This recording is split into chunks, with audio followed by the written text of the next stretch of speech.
Friends, വീഡിയോയിലേക്ക് എല്ലാവർക്കും സ്വാഗതം. നമ്മൾ വന്നിരിക്കുന്നത് CN ഗ്രാഫിക്സ് എന്ന് പറഞ്ഞ പത്മനയുള്ള ഒരു ഷോപ്പിലാണ്.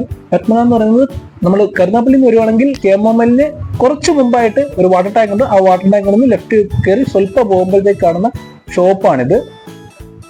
ഇനി നമ്മൾ എന്തിനാണ് ഇവിടെ വന്നതെന്ന് പറയാം. നമ്മള് ഹോണ്ട ഹൈനസ് എടുത്തതിന്റെ വീഡിയോ ഇട്ടിട്ടുണ്ടായിരുന്നു. ഹോണ്ട ഹൈനസിന്റെ ഫ്രണ്ടിലെ ലൈറ്റിന് ഒരു PPF ചെയ്യണമെന്ന് നമുക്കൊരു ആഗ്രഹം. അതായത് നമ്മൾ ഫ്രണ്ടിൽ കൂടെ ഒക്കെ വണ്ടി പോകുന്ന സമയത്ത് ഒരു കല്ല് കാര്യങ്ങളൊക്കെ വന്ന് തട്ടി സ്ക്രാച്ച് ആവാനുള്ള ചാൻസുകൾ കാരണം കൂടുതലാണ്. ബ്രോ ഭയങ്കര ബിസിയാണ്. പല സ്റ്റിക്കർ വർക്കും കാര്യങ്ങളും ഒക്കെ സ്ഥിരമായിട്ട് വന്നുകൊണ്ടിരിക്കുന്നുണ്ട്. ലോറി, കാറ്, ബൈക്കിന്റെ ഒക്കെ സ്റ്റിക്കർ വർക്കും കാര്യങ്ങളൊക്കെ പുള്ളി ചെയ്യുന്നുണ്ട്. അപ്പം ഇവിടെ ഭയങ്കര തിരക്കാണ്. അപ്പോൾ ഞാൻ രാവിലെ വന്നെങ്കിലും എനിക്ക് ഉച്ചയായപ്പോഴാണ് എനിക്ക് വർക്ക് കാര്യങ്ങൾ ചെയ്ത് കിട്ടിയത്. ബ്രോയുടെ നമ്പർ ഞാൻ ലാസ്റ്റ് കൊടുത്തേക്കാം, നിങ്ങൾക്ക് വിളിച്ചിട്ട് ചെല്ലാവുന്നതാണ്. ഇപ്പൊ പുള്ളി ഇതാണ് ഈ വൈറ്റ് ഷീറ്റ് ഓഫ് പേപ്പറിനകത്തൂടെ നൈസായിട്ട് ലൈറ്റിന്റെ മുകളിലൂടെ ഇങ്ങനെ പിടിക്കുന്നത് വെച്ച് കഴിഞ്ഞാൽ എന്തെങ്കിലും പൊടി കാര്യങ്ങളൊക്കെ ഉണ്ടെങ്കിൽ PPF ചെയ്യുന്നതിന് മുമ്പായിട്ട് അത് പുറത്തോട്ട് ഇങ്ങനെ പറ്റിച്ചെടുക്കുകയാണ്. അപ്പോൾ പുള്ളി ഇതൊക്കെ ചെയ്ത് കഴിഞ്ഞിട്ട് ഇനി ഇത് നൈസായിട്ട് ഇങ്ങനെ എടുക്കുമ്പോൾ പൊടി കാര്യങ്ങൾ എന്തെങ്കിലും ഉണ്ടെങ്കിൽ അതിനകത്ത് ഇങ്ങനെ പോരും. നല്ല ക്രിസ്റ്റൽ ക്ലിയർ ആയിട്ടിരിക്കുകയാണ്. അത് PPF ഒട്ടിക്കുന്നതിനായിട്ട് ഷാമ്പു പുള്ളി നൈസായിട്ടൊന്ന് സ്പ്രേ ചെയ്തിരുന്നു. അതിനുശേഷം പുള്ളി വൈപ്പ് ചെയ്ത് കളഞ്ഞു. അതിനുശേഷം പിന്നെ ആ ഷാമ്പു കാര്യങ്ങൾ വെച്ച് ഒന്നുകൂടെ ഒന്ന് സ്പ്രെഡ് ചെയ്യിച്ചിട്ട് പുള്ളി അതിനകത്ത് PPFന്റെ ഫിലിം ഒട്ടിച്ചു. അതിനുശേഷം പുള്ളി അതൊന്ന് ഈവൻലി സ്പ്രെഡ് ചെയ്തെടുക്കുകയാണ്. ഇതിന്റെ ഫൈനൽ ലുക്ക് ഇതാണ്.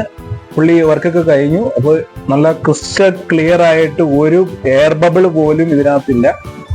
ഇനി അടുത്തതായിട്ട് നമുക്ക് മീറ്റർ കൺസോളിലാണ് ഈ PPF ചെയ്യേണ്ടത്. നേരത്തെ കണ്ടതുപോലെ അപ്പോൾ പുള്ളി വൃത്തിയായിട്ടൊന്ന് തുണി വെച്ച് ക്ലിയർ ആയിട്ട് തുടച്ചിട്ടുണ്ട്. അതിനുശേഷം പുള്ളി ആ വൈറ്റ് സ്റ്റിക്കർ ഇതിന്റെ മുകളിലായിട്ട് ഒട്ടിച്ചിട്ട് എന്തെങ്കിലും ഡസ്റ്റ് കാര്യങ്ങളൊക്കെ തുണിക്കകത്തുനിന്ന് പറ്റിയിട്ടുണ്ടെങ്കിൽ പുള്ളി അത് നൈസായിട്ട് റിമൂവ് ചെയ്യാൻ വേണ്ടിയാണ് ഇങ്ങനെ ഒട്ടിക്കുന്നത്. അപ്പൊ ഇങ്ങനെയുള്ള ഡസ്റ്റ് കാര്യങ്ങളൊക്കെ ഇതിനകത്ത് എപ്പോഴെങ്കിലും പറ്റി പിടിച്ചിട്ടുണ്ടെങ്കിൽ അതിനകത്തൂടെ നമ്മൾ ഈ സ്റ്റിക്കറിനകത്ത് ഒട്ടിപ്പോരും.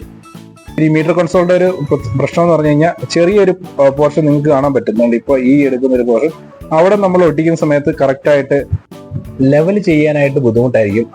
കൂടുതൽ പോർഷൻ ആയിരിക്കുന്ന ഈ സ്പീഡോമീറ്ററിന്റെ ഭാഗം കറക്റ്റായിട്ട് സെറ്റ് ആവും. പക്ഷെ മറ്റേതാണെങ്കിൽ കറക്റ്റായിട്ട് പിടിച്ചെടുക്കാൻ ഇച്ചിരി പാടാണ്. കാരണം നമ്മുടെ ഈ പറയുന്ന പുള്ളി ഉപയോഗിക്കുന്ന ടൂള് ഉള്ളിലോട്ട് കയറില്ല, അതുകൊണ്ടാണ്. പക്ഷെ ഇതിപ്പം അത്യാവശ്യം നന്നായിട്ട് തന്നെ പുള്ളി ഇപ്പോൾ ചെയ്യുന്നത് ഞാൻ കാണിച്ചുതരാം. നമ്മുടെ ഫൈനൽ ഔട്ട്ലുക്ക് വരുന്നത് ഇങ്ങനെയാണ്. അപ്പോൾ PPF നമ്മൾ സ്പീഡോമീറ്ററിനകത്ത് ചെയ്തിട്ടുണ്ട്. അപ്പോൾ ഇതാണ് അതിന്റെ ഫൈനൽ ഔട്ട്ലുക്ക് വരുന്നത്. നമ്മൾ അതിന്റെ ആ ചെറിയ പാർട്ടിലും ചെയ്തിട്ടുണ്ട്. നിങ്ങൾക്ക് കാണുമ്പോൾ തന്നെ അതിന്റെ ഫിനിഷിങ് കാര്യങ്ങൾ മനസ്സിലാകുന്നുണ്ടാവും. ചെറിയ കൺസോളിൽ ചെയ്തേക്കുന്നത് നമുക്ക് അത്രയും നമുക്ക് ഈ എഡ്ജ് വെച്ചിട്ട് ഈ ടൂൾ വെച്ചിട്ട് നമുക്ക് പിടിക്കാൻ പറ്റില്ല. എന്നാലും ബ്രോയ്ക്ക് പറ്റുന്ന അത്രയും നല്ല വൃത്തിയായിട്ട് പുള്ളി അത് ചെയ്തു തന്നിട്ടുണ്ട്. ഇനി നമ്മൾ റൈറ്റ് സൈഡിലാണ് ഇത് ഒട്ടിക്കാൻ പോകുന്നത്. അതിന് മുമ്പായിട്ട് നമ്മൾ പൊടി കാര്യങ്ങളൊക്കെ ആ വൈറ്റ് ഷീറ്റ് വെച്ചിട്ട് റിമൂവ് ചെയ്തിട്ടുണ്ട്.